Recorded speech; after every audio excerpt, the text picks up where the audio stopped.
Halo Sobat Denok Ayu semua, terima kasih karena masih setia menunggu video-video terbaru dari Denok Ayu Novel. Jangan pernah lupa ya untuk selalu subscribe, like, and comment, agar Denok semakin semangat upload videonya.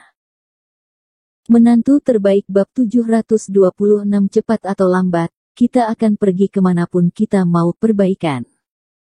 Yan Lun membuka matanya dengan linglung, menyentuh benda-benda di wajahnya, dan menemukan bahwa itu agak lengket dan berbau seperti bau amis. Dia tidak bisa membantu tetapi bangun sedikit dalam sekejap. Dia mengulurkan tangannya dan mencoba menyalakan lampu, memutar kepalanya. Tiba-tiba ada sosok gelap duduk di samping tempat tidur. Wei Hao. Dia sangat ketakutan sehingga dia bangun sepenuhnya, dan tiba-tiba bangkit untuk menyentuh lampu meja di samping tempat tidur. Tetapi tiba-tiba merasa tangan kanannya sepertinya mati rasa, sedikit enggan, dan sedikit aneh. Dia tidak punya waktu untuk memikirkannya dan bergegas. Nyalakan lampu dengan tangan kiri Anda. Dengan satu klik, cahaya kuning tua dari lampu meja tiba-tiba menerangi orang di samping tempat tidur. Saya melihat wajah orang itu seperti kayu mati, dan bekas luka dari sudut mulut ke belakang telinga tampak sangat suram di bawah cahaya redup. Teror. Itu kamu. Sekilas Yan Lun mengenali Bai Rentu yang duduk di depan tempat tidur. Tubuhnya terpana dan wajahnya benar-benar tidak berdarah. Apalagi setelah melihat Bai Rentu masih memegang belati berlumuran darah di tangannya, otaknya tiba-tiba ada senandung, dan tiba-tiba ada yang kosong. Dia bahkan tidak bisa bermimpi bahwa ketika dia tidur, Bai Rentu benar-benar akan muncul di depan tempat tidurnya. Kau tahu, di dalam dan di luar rumahnya, tapi ada pria pirang dan Thailand dan yang lainnya menjaganya. Setelah menyelesaikan soal, ia tiba-tiba menyadari bahwa spray dan bantalnya berlumuran darah. Ia tampak ketakutan dan buru-buru menunduk melihat noda darah tersebut. Lalu ia melihat tangan kanannya yang berlumuran darah, dan tangannya sekarang hanya tersisa 3 jari. Jari kelingking dan Anonymous sudah tidak ada lagi, dan darah lengket dari lukanya mengalir keluar. Ah, apa yang kamu lakukan padaku, ah. Yan Lun tiba-tiba berteriak seperti babi, dan menutupi tangan kanannya dengan tangan kirinya. Suaranya menangis, mengerikan, ketakutan, tubuhnya tiba-tiba panas dan lembab, dan aroma yang kuat menyerbu wajahnya. Datang, tidak diragukan lagi takut buang air kecil. Pantas saja ia merasa tangan kanannya aneh saat bangun barusan. Ternyata jarinya dipotong oleh 100 orang sebelum ia bangun. Mungkin karena sulit tidur atau karena 100 orang itu terlalu cepat, jadi dia tidak merasakan sakitnya. Tetapi sekarang dia merasa luka itu terasa seperti api, terbakar dan menyakitkan. Tolong, Tyrone, Miles, datang dan selamatkan aku. Yan Lun mendorong kakinya kembali ke tempat tidur dengan keras, mencoba menjauh dari Bai Rentu, sambil mengangkat kepalanya dan berteriak dengan keras. Bai Rentu duduk di kursi di depan jendela dan tidak bergerak. Dia menyeka pisau berlumuran darah di spray untuk dirinya sendiri. Tyrone, Miles, Faglet, apa kalian semua tuli? Yan Lun gemetar ketakutan, berteriak parau, tetapi yang mengejutkan, tidak ada gerakan di luar, dan yang lebih aneh lagi adalah model wanita yang tidur di sampingnya masih terbaring di tempat tidur dan bergerak. Dia tidak bergerak, bahkan jika dia akan meremasnya, model wanitanya masih tidak bereaksi sama sekali. Hemat tenaga, pengemudi, asisten, dan pengawal Anda memiliki total 8 orang, semuanya telah saya pingsan dan diikat. Setelah Bai Rentu menyeka belati sampai bersih, dia berkata dengan suara dingin, sedangkan untuk model wanita di belakang Yan Lun, dia sudah pingsan di awal. Yan Lun mendengar ini seolah-olah dia disambar petir, dan tubuhnya menggigil lagi, tubuhnya berkeringat seperti hujan, matanya menatap Hundred People Two dengan ngeri, lalu dia tiba-tiba bangkit, berlutut di tempat tidur, gemetar tanpa henti. Dia jongkok kepalanya ke 100 orang, dan terus menangis dalam suaranya, kakak maafkan aku. Maafkan aku, saudaraku, aku tahu itu salah. Salah, aku tahu itu salah, Aku harus mati, aku harus. Sialan. Seperti yang dia katakan, dia tidak bisa menahan tangis. Dengan kengerian tak berujung dalam tangisannya, dia tahu bahwa jika itu benar seperti yang dikatakan Bairentu, anak buahnya tersingkir, itu berarti hidupnya sepenuhnya di tangan Bairentu. Bairentu ingin menyingkirkannya, tapi itu hanya masalah pisau. Jadi sekarang dia benar-benar ketakutan. Dia tidak peduli dengan rasa malu dan martabat sama sekali, menangis dan memohon cinta dengan 100 orang.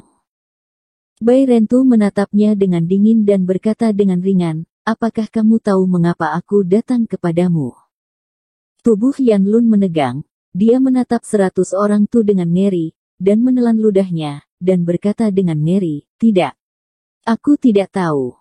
Begitu suaranya turun, mata Bairentu bergetar, tubuhnya bergetar tiba-tiba, dan dia buru-buru mengubah kata-katanya, tahu, aku. Sialan, sial, aku akan menemukan seseorang untuk membunuh keluarga He. Tidak, He, He, sialan. Berbicara tentang ini, dia buru-buru mengangkat tangannya dan menariknya bolak-balik ke wajahnya, mengabaikan darah yang berterbangan dan rasa sakit di tangannya. Dia menangis dengan getir saat dia memompanya, dan berdoa dengan kuat untuk simpati Bairentu. Bairentu berdiri tiba-tiba dan menghindari bercak darah yang berterbangan dari tangan Yanlun. Dia meliriknya dengan jijik, dan berkata dengan dingin, oke, kamu tidak harus bermain trik pahit.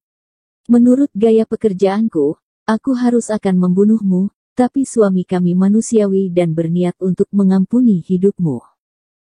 Terima kasih Tuan He, terima kasih Tuan He. Yanlun tiba-tiba sangat gembira saat mendengar ini, dan sekali lagi membanting kepalanya ke arah pembantaian 100 orang, dan berkata dengan sangat gembira, terima kasih Tuan He karena tidak membunuh saya. Berbicara, dia menangis lagi, kali ini menangis dengan gembira.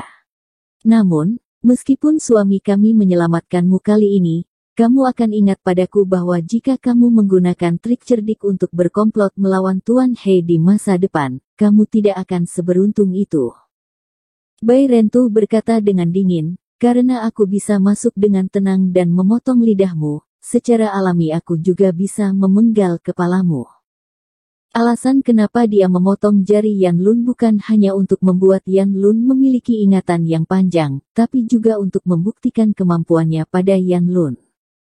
Untuk pembunuh peringkat ketiga dalam daftar pembunuh dunia yang bermartabat, bawahan Yanlun tidak cukup. Ya. Saya tidak berani lagi, saya akan berangkat besok. Tinggalkan ibu kota.